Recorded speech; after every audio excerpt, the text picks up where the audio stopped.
नमस्कार मित्रांनो, आज आपण मेनू बार बद्दल माहिती घेणार आहोत. फोटोशॉप सॉफ्टवेअरमध्ये file, edit, layer, type, select, filter, 3D, view, window आणि हेल्प हे मुख्य 11 मेनू असून त्यात अनेक सब मेनू आहेत.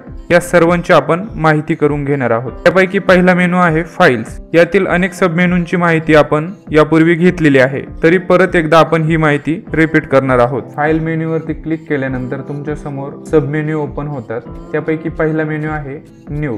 त्याचा शॉर्टकट आहे Ctrl+N. त्याच्यावरती क्लिक करून तुम्ही नवीन फाईल तयार करू शकता. या संदर्भात बेसिक गोष्टी आपण यापूर्वी पहिल्या लेक्चरमध्ये शिकलो आहोत. इथे तुम्ही प्रीसेट घेऊ शकता, इथे इमेजचे नाव देऊ शकता, इथे विड्थ असेल, हाईट असेल, रेझोल्यूशन असेल, कलर मोड असेल, बॅकग्राऊंड कंटेंट असेल, हे सर्व तुम्ही सेट करून ओके केल्यानंतर एक नवीन प्रकारची इमेज फाईल तुमच्या पुढे ओपन होते. जशी तुमच्या कामाची रिक्वायरमेंट असेल त्याप्रमाणे तुम्हाला नवीन फाईल घ्यायची आहे. त्यानंतर आहे ओपन. त्याचा शॉर्टकट आहे Ctrl+O. ओपन वरती क्लिक केल्यानंतर तुमच्या कम्प्युटरवरती असलेल्या इमेज तुम्ही ओपन करू शकता अशा पद्धतीने. त्यानंतर आहे ओपन ॲज. ओपन ॲजचा उपयोगही तुम्हाला ओपन सारखाच करायचा आहे. त्यानंतर आहे open as a smart object. आता open as a smart object जेव्हा तुम्ही उपयोगात आणता त्यावेळेस तुमचा ऑब्जेक्ट किंवा तुमची इमेज स्मार्ट ऑब्जेक्ट म्हणून ओपन होते, जी नॉन एडिटेबल असते. म्हणजे तिच्यावरती तुम्ही एडिटचे कुठले ऑपरेशन करू शकत नाही. फॉर एक्झाम्पल मी ब्रश किंवा इरेझर वापरतोय तर तो आधी तुम्हाला रेस्टराईज करायला सांगेल, त्याशिवाय तुम्हाला ती एडिट करता येणार नाही. ज्यावेळेस तुम्ही ओके वरती क्लिक कराल त्यावेळेस इमेज रेस्टराईज होईल, त्यानंतरच तुम्ही तिच्यावरती ऑपरेशन करू शकता. जेव्हा इमेज तुम्ही open as a smart object म्हणून ओपन करता तिचा फायदा असा असतो की जेव्हा तुम्ही इमेज लहान मोठी करता Ctrl+T ने तेव्हा इमेजचं रिझोल्युशन आहे तेवढंच राहतं.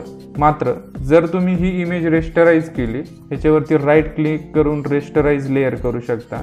ही इमेज तुम्ही रेस्टराईज केली आणि आता तुम्ही लहान मोठी करताय. ज्यावेळेस तुम्ही लहान करताय आणि परत मोठी करताय त्यावेळेस तिच्या रिझोल्युशन मध्ये तुम्हाला फरक जाणवेल. हे बघा, रिझोल्युशन कमी झालं. पण मात्र ज्यावेळेस तुम्ही स्मार्ट ऑब्जेक्ट म्हणून तिला लहान मोठी कराल त्यावेळेस तिच्या रिझोल्युशन मध्ये कुठलाही फरक पडत नाही. ओपन ॲज अ स्मार्ट ऑब्जेक्टचा हा एक मोठा फायदा आहे.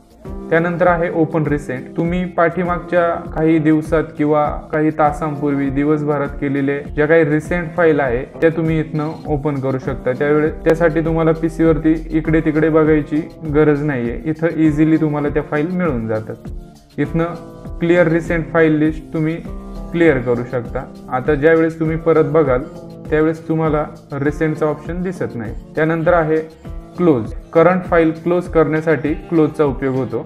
त्यानंतर क्लोज ऑल म्हणजे सगळ्या फाईल क्लोज करण्यासाठी याचा उपयोग होतो. त्यानंतर आहे सेव्ह. तुमची इमेज फोटोशॉपच्या फॉर्मॅटमध्ये किंवा इतर कुठल्याही फॉर्मॅटमध्ये सेव्ह करण्यासाठी Ctrl+S म्हणजे सेव्हचा उपयोग होतो. याच्यावरती क्लिक केल्यानंतर इथे तुम्ही नाव देऊ शकता फाईलला आणि इथनं त्याचे वेगवेगळे फॉर्मॅट्स आहेत ते फॉर्मॅट्स घेऊन सेव्ह करू शकता. सध्या आपण save as a Photoshop PSD फॉर्मॅटमध्ये सेव्ह करतोय. म्हणजे ही इमेज तुम्हाला फक्त ॲडोबीच्या वेगवेगळ्या सॉफ्टवेअरमध्ये किंवा फोटोशॉपमध्येच ओपन होईल.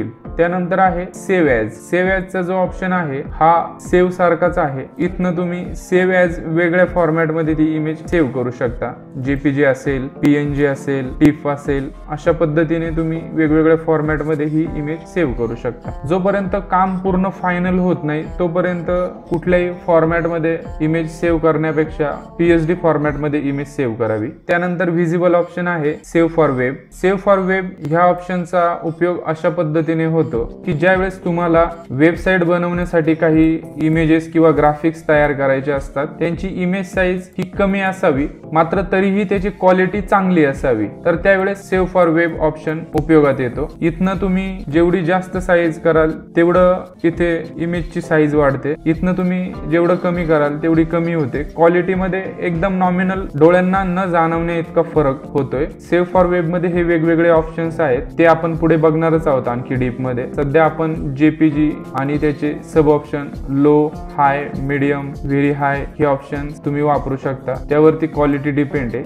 इकडे पर्सेंटेज येते क्वालिटीचं आणि इथे इमेजची साईज येते. तर ज्यावेळेस तुम्ही एखाद्या वेबसाईटच्या स्लाइडर साठी किंवा वेबसाईट वरती किंवा ब्लॉग वरती एखादी इमेज अपलोड करण्यासाठी तिची साईज कमी करायची असेल, त्यावेळेस तुम्हाला फाईल सेव्ह फॉर वेब आणि इथनं फॉर्मॅट जो ठेवायचा आहे तो JPG फॉर्मॅट ठेवला. आता इथं हाय केलंय, इथं बघा तुम्ही क्वालिटी. आता इथं मी लो करतोय तर क्वालिटी मध्ये नॉर्मल फरक पडलाय, पण साईज डायरेक्टली निम्मे झाली आहे. अशा पद्धतीने तुम्ही सेव्ह फॉर वेबचा वापर करू शकता. त्यानंतर महत्वाचा ऑप्शन आहे इम्पोर्ट. तुम्ही व्हिडिओ फ्रेमच्या लेयर्स इम्पोर्ट करू शकता. फॉर एक्झाम्पल मी हा व्हिडिओ इम्पोर्ट करतोय. सिलेक्टेड रेंज ओनली केली की जी आपण सिलेक्ट केलेली रेंज आहे तेवढीच इम्पोर्ट होईल. ओके केलं, कंटिन्यू केलं. तर त्यानंतर त्याची लेयर तयार होईल. तर त्या व्हिडिओच्या जर तुम्ही बघितल्या तर अशा प्रत्येक फ्रेमच्या वेगवेगळ्या लेयर तयार झाल्यात. त्यापैकी जी लेयर तुम्हाला वापरायची ती लेयर तुम्ही वापरू शकता.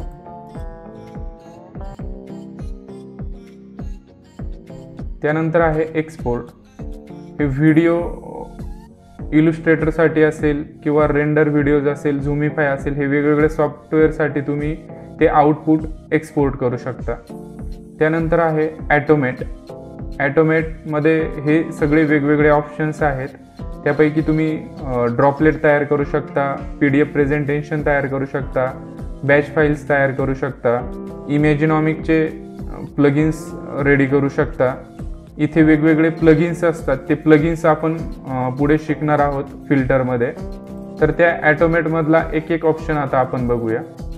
बॅचवरती क्लिक केल्यानंतर इथे वेगवेगळे इफेक्ट्स आहे. त्यापैकी जो इफेक्ट तुम्हाला द्यायचा आहे तो इफेक्ट देऊन तुम्ही इमेज सेव्ह करू शकता.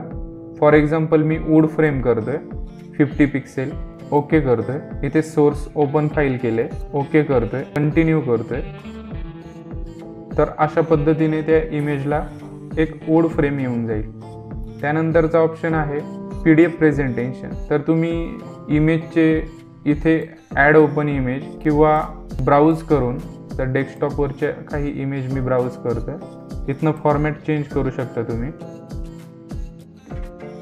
Image at a time select करण्यासाठी तुम्हाला शिफ्ट दाबून ठेवायचं आहे की ह्या 3 इमेज आपण सेव्ह केल्या. हे बाकीचे इथं file name, title, description, author, copyright हे सर्व तुम्ही देऊ शकता. हे documentation as a me PDF file म्हणून सेव्ह करतोय. जर तुम्ही आता चेक केलं तर इथे एक फाईल तयार झाली आहे, ते एक PDF प्रेझेंटेशन तयार झालं. अशा पद्धतीने तुम्ही त्याचा वापर करू शकता. त्यानंतर आहे क्रिएट ड्रॉपलेट. त्याच्यावरती क्लिक करून तुम्ही वेगवेगळे ॲक्शन्स यूज करू शकता. त्यानंतर आहे हे खाली वेगवेगळे इमेज प्रोसेसिंगचे इफेक्ट्स आहेत, ते आपण पुढच्या लेक्चरमध्ये घेणार आहोत. त्यानंतर महत्त्वाचा ऑप्शन आहे प्रिंट. तर प्रिंट करताना तुम्ही इमेजची साईज वगैरे ठरवू शकता. प्रिंटर तुमचा कुठला आहे तो प्रिंटर इथे ठरवू शकता. कॉपीज किती काढायचे आहे ते इथं तुम्ही करू शकता. लेआउट हॉरिझॉन्टल पाहिजे की व्हर्टिकल पाहिजे ते इथे ठरवू शकता. पेपरचं ओरिएंटेशन इथे असेल. त्यानंतर आहे कलर हँडलिंग. इथनं तुम्ही सेंटर, टॉप, लेफ्ट त्याचे कमी जास्त करू शकता. बाकी कलर मॅनेजमेंटचे हे काही अजून ऑप्शन्स आहेत. तर प्रिंटर बद्दल आपण शेवटच्या काही लेक्चरमध्ये खूप व्यवस्थित आणि डीप माहिती घेणार आहोत, त्यामुळं मी इथे फक्त तुम्हाला एक जुजबी माहिती देतोय. त्यानंतर आहे एक्झिट म्हणजे फोटोशॉप बंद करण्यासाठी तुम्हाला याचा उपयोग होतो. तर अशा पद्धतीने फाईल मेनूमधील काही मोजके अपवाद ओळखता आपण बाकीच्या गोष्टी घेतल्या आहेत ज्या फोटोशॉपमध्ये वारंवार वापरल्या जातात. याचा तुम्हाला चांगला सराव करायचा आहे मित्रांनो. बाकीचे मेनू हे आपण पुढच्या 2 ते 3 लेक्चरमध्ये कव्हर करणार आहोत. आजचा आपला पहिलाच मेनू आहे म्हणून आपण तो एकच मेनू घेतोय.